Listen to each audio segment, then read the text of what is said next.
Thank you. Good morning, Toastmasters and honored guests. So today, I'd like to share a story about why my wife is the most resilient person I know. Now, I know what you're thinking, Ed, you're just trying to earn some brownie points. Of course I am. After you hear this story, I think you'll agree. In the summer of 2021, after a couple years in gloomy Ohio, we had the opportunity to move back to Colorado. It was some of the best couple months of our lives. We went on a fantastic camping trip over the 4th of July holiday. And little did we know how much things would change. A few days after we had that camping trip, my wife woke up and said there were blinders put on her vision. She had lost her peripheral vision. We went to an optometrist and then an MRI scan, and it turned out she had a tumor or a growth in her optic chiasm. The optic chiasm is the part of the brain that translates light into what we see. And they said if she didn't have surgery immediately, there was a chance it could rupture and she could be blind. Her parents were both in the medical field. They scheduled a surgery at Massachusetts General Hospital in Boston with the chief neurosurgeon. He even taught at Harvard. This guy was pretty good. And his idea for the surgery was to go in through her nose, cut through her sinuses to get to that tumor.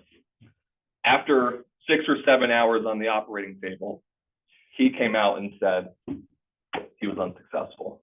He could not operate on it without potentially damaging her vision more. Her parents sent those scans out to all different doctors, some of the major hospitals. Sloan Kettering in New York City said if they operated on her, she would be blind. Mayo Clinic, blind. Cleveland Clinic, blind.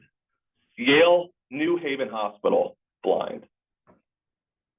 Orlando Health, where her father was an anesthesiologist for 25 years, blind. That is until we heard and found Dr. Lawton at the Barrow Institute. The Barrow Institute in Scottsdale, Arizona, focuses only on brain tumors. He looked at the scan and was the first doctor to say he knew what it was. It was a cavernous malformation. These types of tumors are generally benign and do not grow back. So they're non-cancerous and they don't grow back. So he was the first doctor to really give us some good news.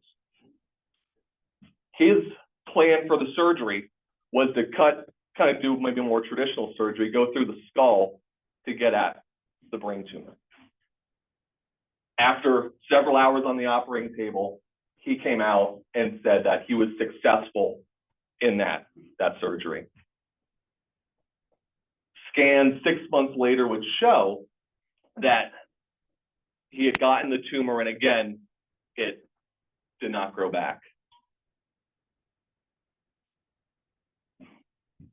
Throughout this whole time, my wife showed to me why she was so resilient. I think there's a number of different takeaways that people can learn from her experience. So first off, she focused on others. She was more concerned about not being there for our daughter than she was about her own recovery. Wow. When she was recovering in Connecticut, she would, over FaceTime, read stories to our daughter to help put her to sleep and be there for her. She also focused on her health. We love Colorado and we love the outdoors.